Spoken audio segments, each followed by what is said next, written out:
अभी लगभग हम कोशिश करेंगे कि इसको ज़्यादा से ज़्यादा मतलब आगे बढ़ाने का, ठीक है। सबसे पहले इस बात को ध्यान दो, हमको इसमें मुख्य बात इतना देखना है कि जहाँ से क्वेश्चन पूछेगा, ठीक ना। सबसे पहले हम पढ़ेंगे आज मगध साम्राज्य के बारे में। इसके बारे में मगध साम्राज्य के बारे में इससे पहले हम पढ़ लिए हैं महावीर के बारे में, पढ़ लिए हैं बौद्ध धर्म के बारे में, पढ़ लिए हैं। आज हम पढ़ने वाले हैं जैन धर्म के बारे में, पढ़ लिए हैं मगध साम्राज्य के बारे में। यदि बात करें मगध साम्राज्य, तो मगध साम्राज्य जो है, ठीक है, ये मगध साम्राज्य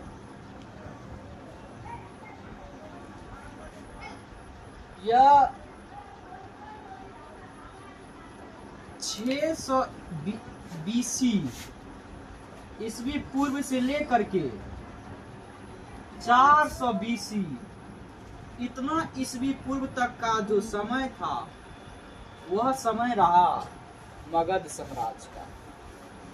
देखो होता क्या है, किसी राज्य का राजा यदि कमजोर पड़ जाता है, ठीक है, तो उस राज्य को किसी शक्तिशाली राजा के द्वारा अपने अधीन कर लिया जाता है, ठीक है। और सबसे बड़ा साम्राज्य और कहा जाता है तो मुगल साम्राज्य को, क्योंकि सबसे लंबे समय तक उसी का शासन चला, मुगल शासन का, और राजा बनते गया, है ना। अब इस बात को हमको ध्यान रखना है कि इसका मतलब हुआ कि इतना समय तक जो चला, कौन चला साम्राज्य, मंगल है ना, मगध साम्राज्य, मगध साम्राज्य। अब देखो ध्यान दो, यदि इसका शासन काल 600 ईस्वी पूर्व से 400 ईस्वी पूर्व तक, है ना, माना जाता है। देखो यह राज्य जो था एक सीमित क्षेत्र तक ही फैला था, मतलब छोटा था, लेकिन धीरे धीरे राज्य को क्या किया गया, बढ़ाया गया। जब बढ़ाया गया तो इसका क्षेत्र छोटा था, धीरे धीरे क्या किया, इसे उत्तरी भारत का, है ना, मुख्य शक्ति के साथ, है ना, मुख्य रूप से इसको क्या किया, जोड़ने का काम किया गया, ठीक है। और धीरे धीरे जब ये क्या हुआ, उसका शक्ति बन गया, है ना, उत्तरी भारत का शक्ति वो बन गया, और शासन काल मुख्य रूप से उसका एक मजबूत हो गया। साथ ही जब वह शक्तिशाली बन गया, मजबूत हो गया शासन उसका काल, तो धीरे धीरे यह साम्राज्य को, है ना, बिहार में पटना और गया को भी उसके साथ जोड़ा गया। यदि हम बात करते हैं, ये पूरा हम यहाँ ध्यान दो, ये हो गया भारत, हो गया ये भारत हो गया, ठीक। अब इसको हम देखते हैं तो यहाँ से हो गया ये पश्चिम, ये हो गया पूरब, ये हो गया दक्षिण, ये हो गया उत्तर, हो गया कि नहीं जी। इसका मतलब उत्तर वाला भाग जो होता है, यह वाला भाग ऊपर वाला, इससे उत्तर हुआ, और यहाँ पे हम लोग का बिहार है। इसके साथ साथ ये उत्तर भारत में धीरे धीरे क्या हो गया, इस क्षेत्र में धीरे धीरे यह फैल गया। और बिहार में किसको किसको जोड़ा गया, पटना को और गया जिला को इसमें शामिल किया गया, मगध, है ना, मगध साम्राज्य में, है ना। अब जैसे बोले एक क्षेत्र होता है किसी का भी, जहां तक वह शासन कर पाता है वहां तक उसका क्षेत्र कहलाता है। अब देखो राजधानी क्या था, तो राजगृह बनाया गया था। क्या बनाया गया था, राजगृह। फिर उस राजधानी को चेंज किया जाता है नया राजधानी बनाया जाता है पाटलिपुत्रा पटना को। इसको बनाया जाता है, अभी भी पाटलिपुत्रा है वहाँ पे, है ना, स्टेशन है, और वो गंगा नदी के किनारा है ना। जब जाओगे कभी मौका मिलेगा पटना में, देखना पाटलिपुत्रा घूम लेना। तो पाटलिपुत्रा क्या किया गया, उसका राजधानी बनाया गया, ठीक ना, पटना का ही नाम में है, पटना में ही है जगह। अब देखो ये तो यहाँ तक हो गया।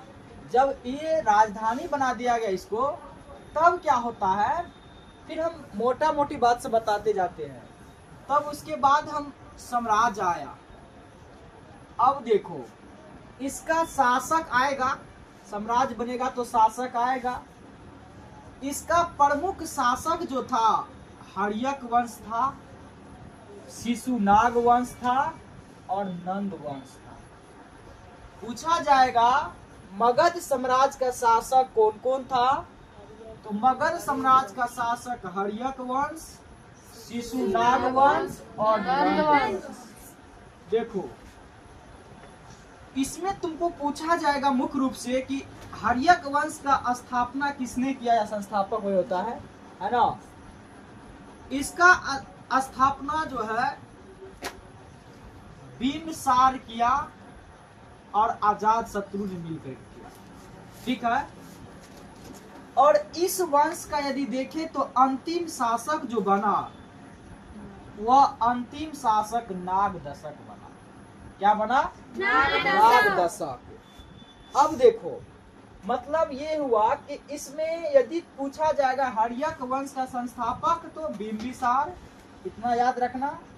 और अंतिम शासक पूछा जाएगा तो क्या बना, नागदशक बना। क्या बना, नागदशक बना।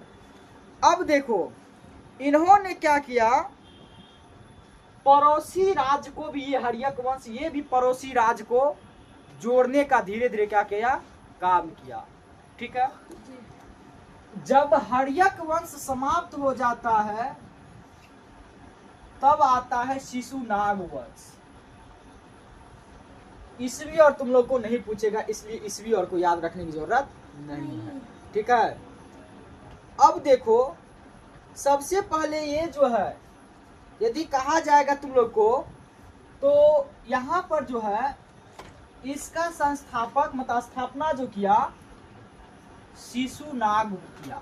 पूछा जाएगा शिशुनाग वंश का स्थापना किसने किया, शिशुनाग। देखो यह हर्यक वंश को समाप्त करता है 413 ईस्वी में, ईस्वी पूर्व में, और समाप्त करके वत्स, अवंती और कौशल नरेश, है ना, मतलब कौशल को अपने में शामिल कर लेता है। यदि पूछा जाएगा शिशुनाग वंश जब हर्यक वंश को समाप्त किया तो किसको किसको मगध के साथ जोड़ दिया, मगध साम्राज्य के साथ है। तो याद रखना किसको, वत्स को और अवंती को, किसको, अवंती को, और किसको जोड़ा, कौशल को। किसको जोड़ा, कौशल को। ये सब को भी पड़ोसी राज्य को इन्होंने जोड़ने का मतलब कार्य। अब फिर से क्या होता है, ये जब समाप्त हो जाता है इसका शासनकाल, तब आता है नंद वंश आता है, और नंद वंश का संस्थापक महानंद को कहा जाता है। पूछा जाएगा नंद वंश का स्थापना किसने किया, महानंद ने किया। देखो जिस समय इसका स्थापना किया उस समय सिकंदर के समय नंद वंश का शासन चल रहा था। सिकंदर जो है, ठीक ना, सिकंदर के पास बहुत विशाल सेना थी, ठीक ना, और बहुत शक्तिशाली थे वो। और सिकंदर विश्व विजेता के नाम से जाना जाता था। विश्व विजेता मतलब वो विश्व को भी जीतने की ना वह सपना देखा था और वह पूरा कर। इसलिए इस भारत के प्रथम शासक के निर्माता के रूप में भी माना जाता है, सिकंदर को ही माना जाता है, ठीक है। और सिकंदर को देखा जाए तो वो लगभग पूरे विश्व को जीतने का वो क्या था, है ना, कि सपना देखा था और उस पे काम भी कर रहा था। बात आता है कि किसी कारणवश से बहुत सारा जब भारत के दक्षिण क्षेत्र से प्रवेश करते हैं तो वहाँ पे उसको जो होता है, ठीक ना, होता है क्या, हार कहाँ होता है, तो सबसे पहले फौजी सेना तो था ही, लेकिन दिशा भटकने के कारण और युद्ध करते करते बारिश इतना हो रहा था कि इसका सेना थक गया, है ना, और बहुत सारा कारण है जिसके कारण से उसका सैनिक कमजोर पड़ गया, ठीक ना, जिसके कारण से वो लौटना पड़ जाता है। खैर उसका और कहानी है। यहाँ से अंतिम शासक तुम लोग को पूछा जाएगा तो घनानन, क्या याद रखोगे? घनानन सिकंदर का समकालीन था। समकालीन समझते हो?